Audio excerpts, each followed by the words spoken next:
Leo tunaongea jambo moja muhimu sana, topic ambayo huwa inawachanganya watu wengi nayo ni je, sasa imefika muda nikafungue akaunti benki.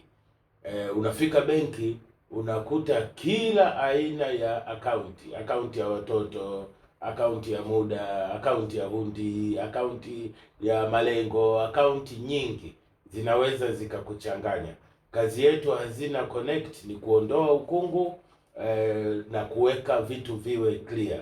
Leo tutaongea kuhusu akaunti nne unazohitaji kuzijua unavyoenda kufungua akaunti yako benki. Karibuni Hazina Connect, jukwaa lako, jukwaa letu la kuongea mambo yote demokrasia ya fedha, mambo yote ya fedha. Asante.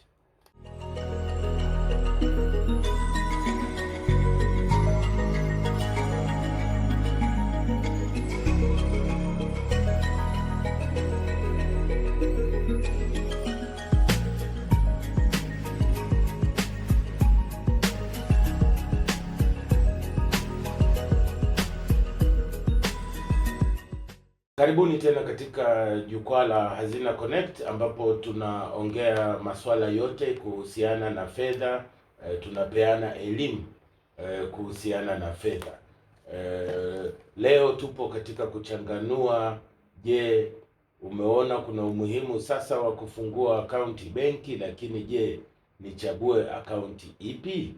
Kumbuka katika episodi za awali tumezungumza kwamba benki zimetokana na nini au zimetokea wapi, historia yake, madhumuni yake ya kuwepo, kuexist, na zinasaidia vipi jamii. Na tukasema kwamba benki ni soko. Benki ni soko kati ya wale ambao wana pesa za ziada, wangependa zitunzwe sehemu, au kwa ajili ya usalama wameamua zitunzwe sehemu kama benki, lakini pia kwa wale ambao wanahitaji kukopa, wale ambao wana mahitaji binafsi au mahitaji ya makampuni, wanaenda wapi kupata pesa? Basi wanaenda benki, wanakopa. Kwa hiyo watu wengi huwa wanakuwa attracted au wanavutiwa na swala la mikopo, na tutaliongelea hapo mbeleni katika episodi zinazofuata, lakini wachache mno wanaangalia, je, akaunti ipi inanifaa? Na kwa ufupi, akaunti hizi zinategemea sana mahitaji yako wewe, lakini pia mahitaji ya benki, ndivyo zilivyoundwa. Kwa hiyo leo nitaongelea hizi akaunti nne. Tumeanza na akaunti ya kwanza, au tuanze na akaunti ya kwanza ambayo inaitwa akaunti ya hundi. Akaunti ya hundi, the most common type of account, akaunti ambayo ipo karibu katika taasisi zote, inaitwa akaunti ya hundi kwa sababu awali ilikuwa ndio akaunti ambapo unaweza ukaandika hundi, cheki ya kulipa mtu, kufanya malipo na kupokelewa, na anayepokea anaweza kwenda kuipeleka naye kwenye akaunti yake ya hundi ili apokee uhamisho wa pesa, ndio zikaitwa akaunti ya hundi. Siku hizi mara nyingi haswa kwa wateja binafsi utakuta hizi akaunti siku hizi zinakuja na kadi, hizi debit kadi au ATM kadi ambayo unaweza ukaenda kwenye mashine ukatoa pesa yako au ukaweka pesa yako, au kadi hizi ambazo wengi wanatumia zenye Visa, zenye Union Pay, zenye ambazo zipo kwenye network ya mashine za malipo duniani, ambapo unaitumia kufanya malipo. Kwa hiyo hizi ni akaunti za hundi. Manufaa yake ni kwamba zinakuruhusu uweke na kutoa pesa kwa kadri unavyojisikia. Haina limitation, hamna vizuizi kwamba unaweza ukatoa hela mara ngapi au ukaweka mara ngapi. Lakini pia zinatumika sana, kwa mfano kupokea mshahara. Zinatumika pia kwa matumizi ya kila siku. Unaweza pia ukatumia kuweka standing order, kwa mfano kama una kitu inabidi ulipe kila mwezi, basi hii ndio akaunti rahisi ya kuweza kuweka hayo malipo kwenye hii akaunti, ikawa inakatwa hicho kiwango, inalipa kama ni umeme au inalipa chochote ambacho unalipa kila mwezi. Kwa hiyo haya ndio manufaa ya hii akaunti. Lakini kwa kukupa hivi urahisi wa kupata fedha yako, inamaanisha pia hii akaunti mara nyingi haina riba, yaani haikupi wewe faida, benki hawakulipi chochote, kwa sababu wamekupa wanavyoona wao manufaa mengi kwenye hii akaunti, na wewe kwa sababu unaweza ukaiondoa hela yako siku yoyote, ambayo inapunguza uwezo wa benki kumkopesha mtu mwingine hela yako. Ndio maana hawatoi riba.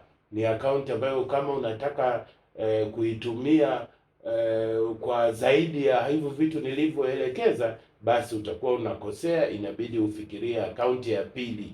Akaunti ya pili ambayo nataka kuongea na wewe ni kwa wale ambao wana mahitaji ya kuweka hela ya ziada. Hii ni savings account, akaunti ya amana, akaunti ambayo inakulipa riba kiasi. Yaani benki wanakupa wewe fedha, wanakupa faida kwa sababu umeamua kuweka hela yako na wao. Kwa hii ni akaunti ambayo kwa kawaida inaanza kuweka vizuizi vya mara ngapi unaweza ukapata hela yako. Ndio hii inavyotofautiana kimsingi na akaunti ya hundi.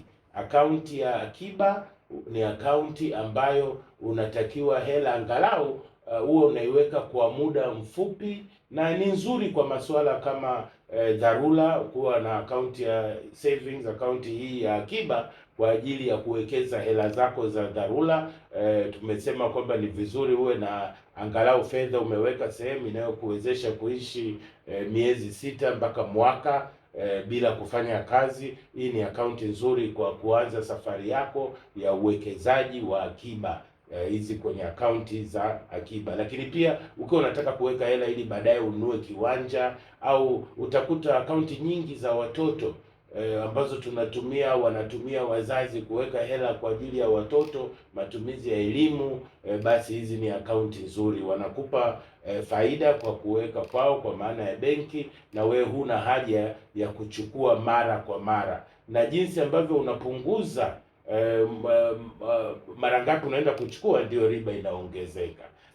Akaunti ya tatu ambayo ningependa kuongelea inaitwa akaunti ya amana ya muda maalum. Kwa Tanzania wengi tunatumia neno fixed deposit, FD. Kwa wenzetu huko nje wanatumia pia neno certificate of deposit. Certificate of deposit. Kwa nini wanasema certificate? Kwa kawaida ukiweka hii hela, basi benki wanakupa cheti kabisa cha umiliki kwamba wewe umeweka hela benki. Kwa nini? Kwanza ni hela ambayo huruhusiwi au hutakiwi kuigusa kwa muda wote ule ambao umeweka. Unaweza ukaweka kwa miezi 3, miezi 6, miezi 12, miaka 2, na kuna benki unaweza ukaweka hata kwa miaka 5, 7. Ni hela maalum, huwezi kuongeza au kuipunguza. Lakini uzuri wa hii akaunti ambayo inamaanisha kwamba unaweka fedha maalum, yani fedha kiasi fulani kinachotambulika, alafu unaweka kwa muda maalum, alafu unasema kwamba sitazigusa, zikae kwenu. Kwa kufanya hivyo, benki wananufaika na hela zako kukaa na wao muda mrefu. Hivyo basi, hii ndio akaunti ambayo wanalipa pesa nyingi kwako wewe mwekezaji. Certificate of deposit ni akaunti ya benki kweli, lakini pia ni chombo muhimu sana unavyoanza safari yako ya kujenga utajiri, ya kujenga pesa za baadaye. Fixed deposit ni nzuri kama una fedha za ziada, au una fedha badala ya kwenda kuingiza kila fedha yako kwenye biashara uzungurushe, unaweza ukaweka fedha yako na benki inaweza ikakupa riba kubwa. Tanzania unaweza ukakuta ukiweka milioni 100 benki kila mwaka, usishangae wanakupa milioni 15 kama faida yako kila mwaka, na wewe umekaa nyumbani au unaendelea na shughuli zako. Kwa hiyo unavyozidi kuongeza kile kiwango unachoweka, benki nao wanaongeza riba wanayokupa.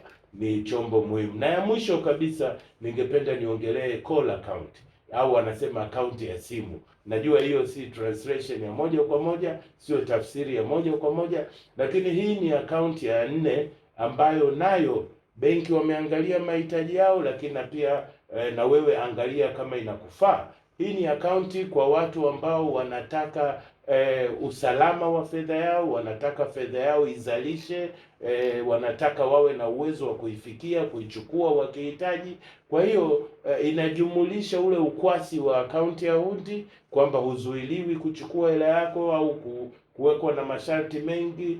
Sometimes wakati mwingine kuna benki watakwambia piga masaa 24 kabla ili uchukue hela yako. Kwa nini? Hii ni akaunti bora kwa watu ambao wana pesa nyingi, wanaiweka kwenye hizi call account, unapewa riba kubwa. Riba hii ni kubwa kuliko ile riba ya kwenye akaunti za hundi, na kwa kawaida ni kubwa kuliko kwenye akaunti hizi za savings, lakini haifikii riba ambayo unaipata kwenye fixed deposit, hizi akaunti za amana za muda maalum.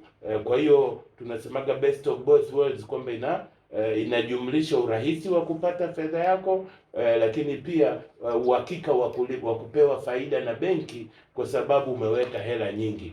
Tatizo linakuja kwamba kwa kawaida ili upate hivi vitu vyote, riba kubwa, urahisi wa kuchukua hela yako, basi utakuta kwamba wameweka limit. Hawataki kila mtu aingie kwenye hizi akaunti, utasumbua benki kwa lugha rahisi, lakini wanapenda wanaweka limitation, wanaweka kiwango cha chini ambacho hela yako inabidi ikae ili upate riba. Ikishuka chini ya hicho kiwango ambacho mmekubaliana na benki, basi utakuta wanakutoza wewe ada mbalimbali. Lakini hela yako ikikaa juu ya kiwango fulani, mmekubaliana utakuwa daima una milioni 100 kwenye akaunti yako, au milioni 10 au milioni 1, ingawa sidhani wengi wanaendaga chini hivyo.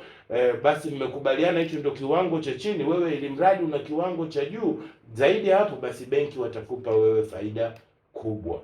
Hivyo basi unaona kabisa kwamba akaunti hizi zinatofautiana na malengo, zinatofautiana na mahitaji yako, zinatofautiana na ni nini hasa unachotaka kufanikisha. What do you want to achieve? Unataka urahisi, nenda kwenye akaunti ya hundi ambayo haina limitation. Unataka faida, anza na akaunti ya akiba, savings account. Unataka faida ya juu zaidi na uhitaji hiyo fedha kwa muda mrefu, nenda kwenye fixed deposit. Na hatimaye unataka riba ya juu lakini hutaki uzuiwe kuchukua fedha zako, basi unaweza ukaingia kwenye call account. Asanteni kwa kutusikiliza. Hii ni episode kuhusiana na akaunti za benki na taasisi za fedha.